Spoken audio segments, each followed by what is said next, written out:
afternoon. I'd like to call the Public Utilities Committee of Youngstown City Council to order at 1:15 p.m. This is an informational meeting, and we're just here to learn about the rights-based ban. So first we'll start with the chairman's roll call. I am 4th Ward Councilman Mike Ray, chair of this committee. John R. Swear, 7th Ward Council Member, Vice Chair. T.J. Rogers, 2nd Ward Councilman, Member. Nate Pinkert, 3rd Ward Council. Annie Gillum, 1st Ward. Valencia Mero, City Clerk. Thank you. We have one speaker on our agenda. I hope everyone has an agenda and also has a copy of the proposed ordinance. If you do not, raise your hand. We'll get you one out there.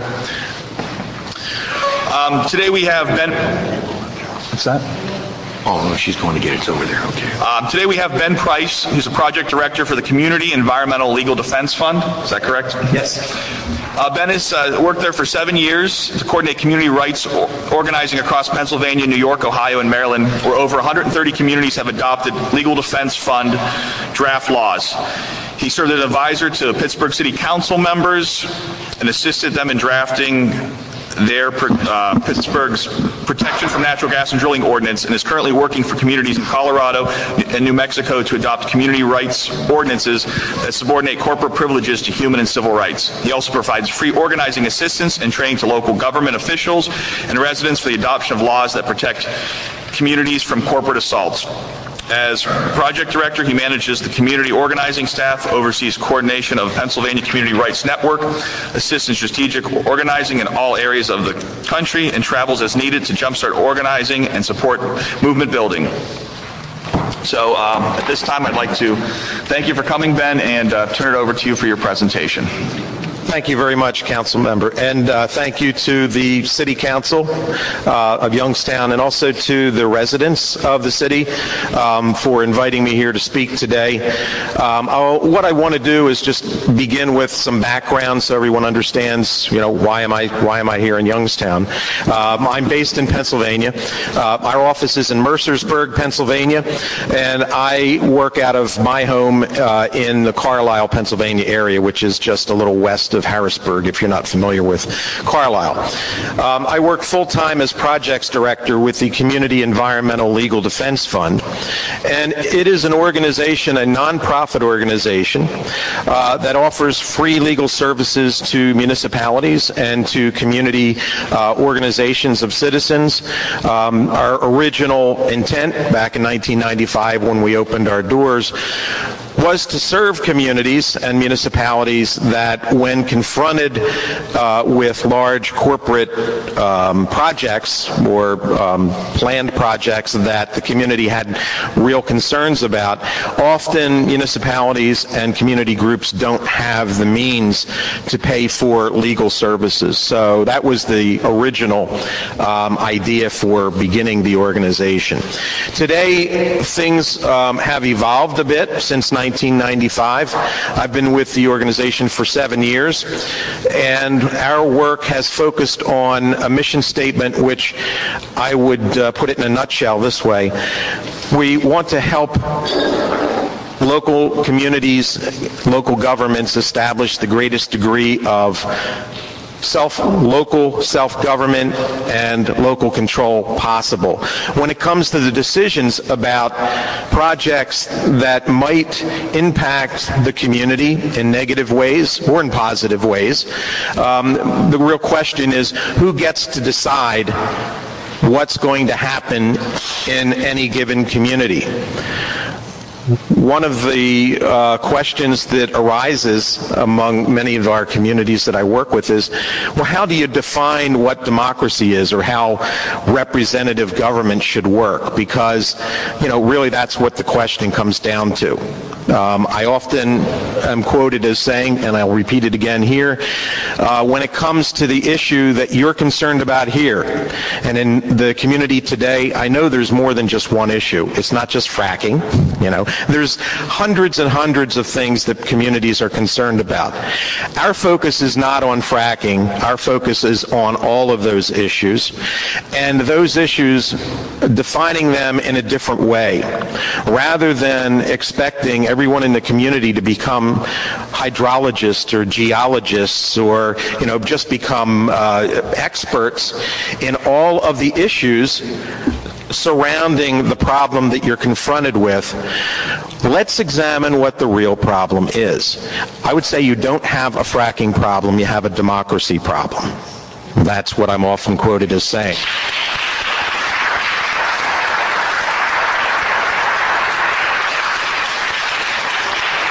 And let me be clear, that's not to suggest that the people that you elect to represent you have evil hearts or bad intent. I think also probably your city council and members, if you want to acknowledge or disagree, I'm happy to to pause for that. But I think you probably find yourselves often when your residents, when your constituents come to meetings saying, we have a real problem. We think that, in this case, fracking or injection wells pose a greater threat than we want to tolerate. Often what happens, and this is from my experience working with lots of municipalities, you turn to your law department, or in some of the rural communities in Pennsylvania, for instance, the supervisors, township supervisors, turn to their solicitors, the municipal attorneys, and ask them, what can we do? What options are available to us? Well, who does the solicitor check with? And the answer is the state legislature in the form of the state law books. So the attorney looks at the state laws, gets back to the elected officials, your representatives, city council. Generally, the answer is you can't do much. And then you come to, I'm addressing the audience here for the moment, but then you come to city council meetings and you say, well, what can you do? What are you going to do for us? We need to stop the fracking.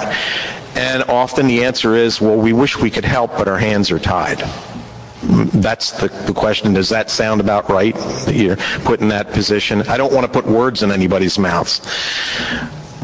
I know that because that's what I hear in hundreds and hundreds of communities that I work with. We wish we could help, but our hands are tied. And that's the answer that a lot of elected representatives in a republic are telling their constituents. We wish we could help, but we can't, because the law says we can't. That's one of the big focuses of, the big confrontations right now between communities and their government, where the people, the majorities of communities often say, and it's not always fracking, we don't think that massive water withdrawals from our aquifers are a good thing for bottling companies to put them in plastic bottles and sell them overseas. It's not necessarily a great idea to put a toxic landfill in our community. It's not maybe a great idea to import urban sewage sludge, relabel it as fertilizer, and take it out into the farmlands and put it onto farm crop lands. Those kinds of issues are the symptoms of the problem that we've identified as the democracy problem. They're the symptoms of the disease. Traditionally, activists, and pardon me, a lot of folks don't like to be called activists, and I understand it. You're just citizens. You're folks who are concerned about your community. You're not rabble-rousers. You're parents and grandparents and kids, mothers and fathers, students, and you don't think that it's a great idea that the law says you have no other options but to sit on your hands and say, we're going to accept whatever a large corporation says they're going to do in our community, because it can, number one, create jobs is one of the arguments, because it will create profit, because it's good for the economy. There's lots of arguments, and I'm certainly not going to make those arguments for the folks that you're running up against.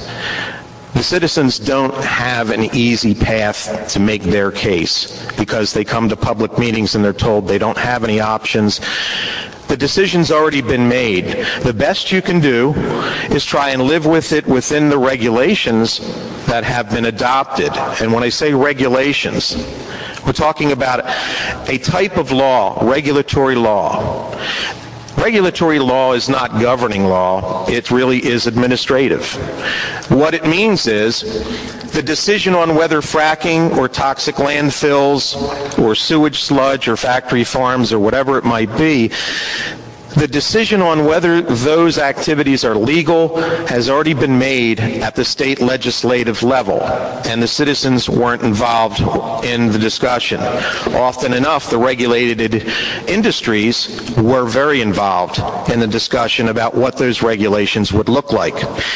Often enough, those industries actually hire law firms to draft legislation that they propose to the legislature and then shepherd it through to become law for all of us to obey.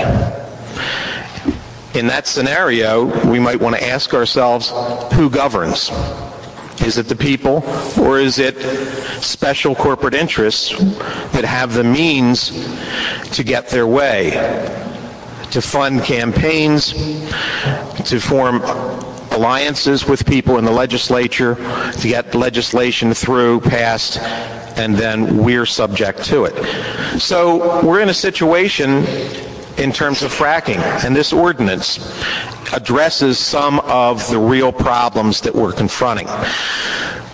One of them is that we don't have any say in whether or not it's legal or not. All we get to do is try to enforce, by asking the agencies of the state to enforce, the regulations that are on the books. So we get to beg that the laws enacted, often by the regulated industries, be enforced. That's the level of citizen involvement that is deemed to be acceptable. Anything beyond that is not, because it's not within your purview, and it's not within the City Council's jurisdiction, according to the state and according to the courts. What they say is it's been decided that fracking is a legal use of land, therefore you must allow it in your community, period. What if you don't believe that's acceptable?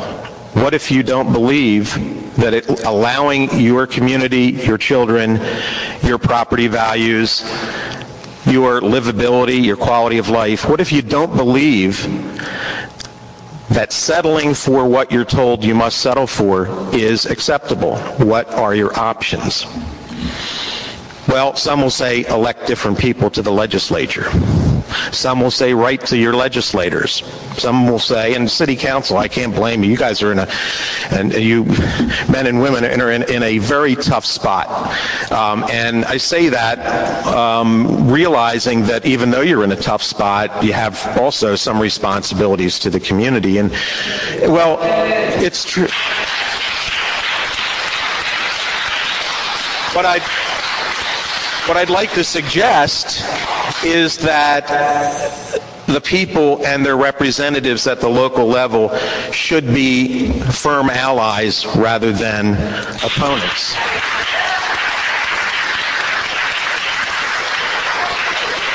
But that's not easy necessarily, so let's be honest, okay? The ordinance that you have in front of you addresses some real problems in law. In a democracy, we're not stuck with law unable to alter it. If we are stuck with law unable to alter it, then we're not in a democracy.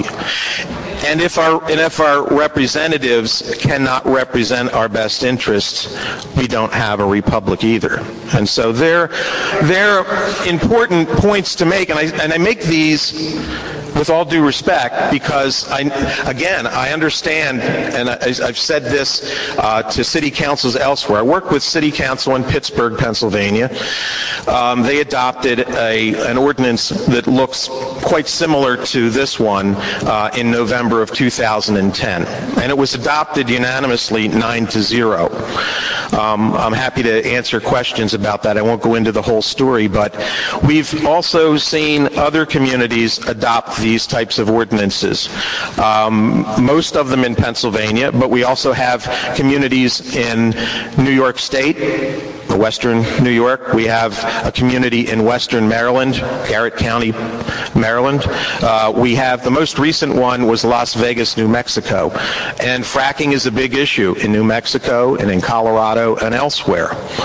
Why do people call the Legal Defense Fund and ask us to draft ordinances that look so different from what municipal laws usually look like? And the answer is because they're told, the people are told, and the city governments are told, they don't have any other options but to enforce the laws on the books. We have industry driving state legislation, like Act 13 in Pennsylvania, that stripped away all zoning authority from municipalities across the state, so that they have to allow fracking even in residential areas, for instance. Well, Ohio, unfortunately, isn't in a lot better situation. We had the Oil and Gas Act in Pennsylvania prior to Act 13, which said that municipalities can't regulate the industry. What you can do is zone. Now, let's talk about for a second, what does zoning mean? It means that you can't say no to an activity that you believe to be harmful, perhaps. You're not allowed to say no to it. In the best judgment of we the people of Youngstown, if you decide that a certain activity poses too great a threat to allow, what would you normally do in that situation? Well, for instance, I use the example of burglary. Well, we don't zone it. We don't say that neighborhood over there has to allow burglary, but we're going to protect these over here. Who decides burglary is just on its face a bad idea? Well, we the people as a community do. It's long-standing tradition. We also have a long-standing tradition that trespass is illegal, and the people have a right to protect themselves against trespass. If you were to enter onto a well site and it was posted no trespassing and so forth, you might have some civil penalties as a result. What about when the chemicals coming from those activities enter into your body or into your environment? Don't we have the authority and the right to protect ourselves against that kind of trespass? It's an ancient legal idea that we have the right to say, this body, if nothing else belongs to me, this belongs to me. And if I find that an activity, an industrial activity, which is the chemicals that are connected with it are the ones that they let us know about, identifiable and connected specifically to that type of industrial activity, and we find it in our bodies, can we not reasonably say that the burden of proof now is on the industry to prove that they didn't put it there, that their activities aren't responsible for that trespass? That's part of this draft ordinance. The idea that people have certain rights, and one of them being a right against trespass. Let me talk, and I don't want to go over here, but let me talk about the ordinance. It is built differently. It is a community bill of rights. It recognizes and establishes certain rights that aren't enumerated elsewhere in law. And then it prohibits certain activities that if you as a community decide to adopt an ordinance of this sort, you will be asserting that that activity, those activities, pose a threat to the rights and can't be tolerated. Similar to burglary, we say, no, we're not going to zone it. We don't. When it comes to protecting rights, we don't say that area of the community has protection of the law and over here doesn't because it's zoned industrial. If we understand this in the context of rights instead of in the context of just environmental issues or land use and zoning issues, if we reanalyze what the nature of the problem is here, and think about it in terms of protecting the rights of the members of the community, rather than simply talking about how many parts per million of a toxin enters into your drinking water and look at the law books and see if that's legal or not. rather than approaching it from the point of view of data and whether there's an environmental impact statement, for instance. Do you really need to have an impact statement to protect your rights? Is that really necessary? Do you have to have a community impact statement before you put in place a law that says you're not allowed to do 60 miles an hour straight through town? You know? I mean, it's about protecting rights. You can put laws in place, and it's not about who has the best data. It's about, in the judgment of the people affected by governing decisions, who gets to decide what's going to happen to them. And in your community, I mean, just ask. In your community, when it comes to the decisions on issues that will directly affect your health, safety, and welfare, when it comes to the decisions, council members, that you can make to protect the health, safety, and welfare of your constituents, do you get to make those decisions based on the oath of office that you took, you know, to protect health, safety, and welfare?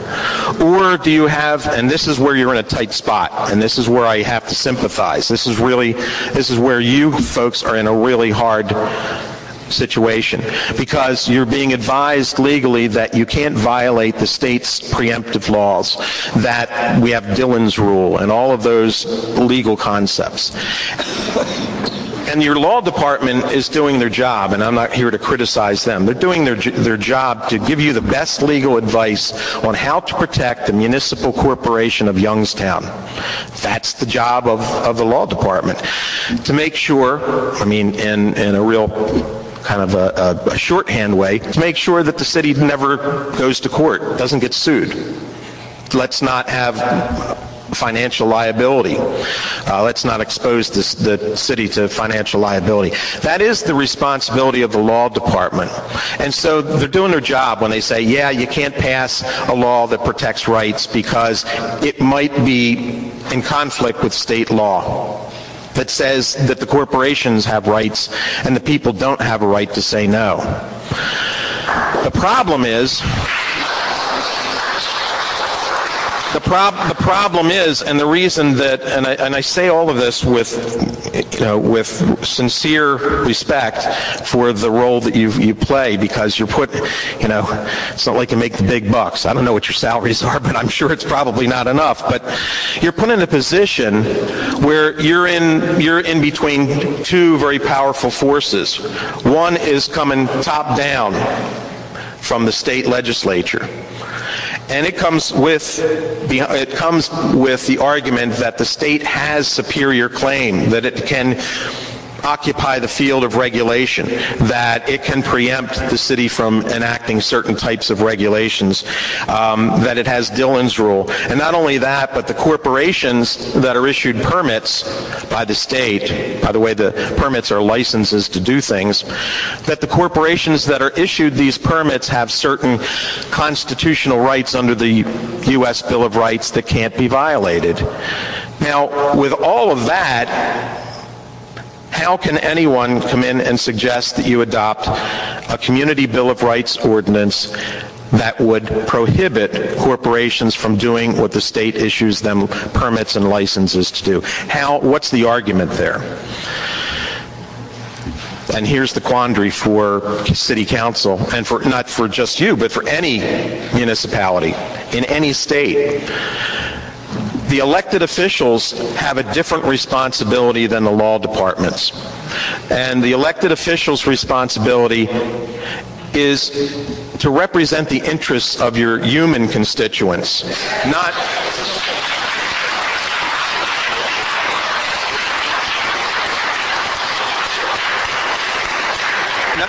and that's not to put aside fiduciary responsibilities and so forth. Sure, absolutely, and I don't take that lightly either. And my organization doesn't argue that you should take that lightly either. It is a public responsibility. We have to ask ourselves, though, what are common public resources for, if not to be used for the interests of the community, of the constituents who actually pay the taxes and live here? when it comes to taking oaths of office, they vary a little bit from state to state, but in general, public officials are required to say, I swear to uphold the U.S. Constitution, the state Constitution, and fulfill the obligations of my office faithfully. And then when you look into the books and you say, what are their obligations for their office? Protecting health, safety, and welfare of the community is central to that. And that's where the conflict comes in. Sometimes, and not always, but sometimes, protecting the municipal corporation of Youngstown and protecting the health, safety, and welfare and quality of life of the residents of the community, sometimes that can come into conflict. And that's when elected officials that's when their power actually can kick in. That's when they have the authority to make a decision that isn't based simply on what's in black and white, but what's based on things that haven't been completely defined. And in a democracy, that's how law changes. As time goes on, as we are confronted with new challenges from generation to generation, sometimes it's our representatives, when democracy and representation works, that's when law changes, because what is on the books does not serve the interests of the community.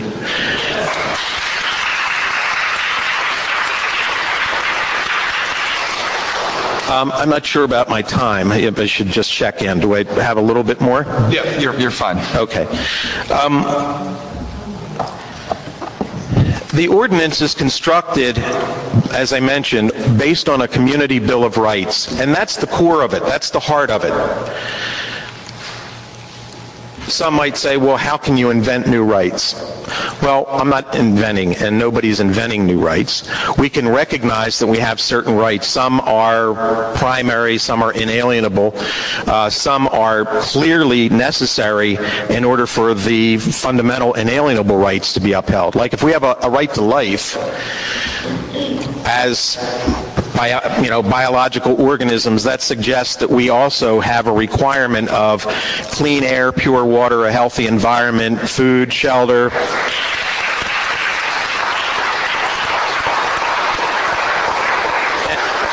I guess I'm just saying that if you take away the elements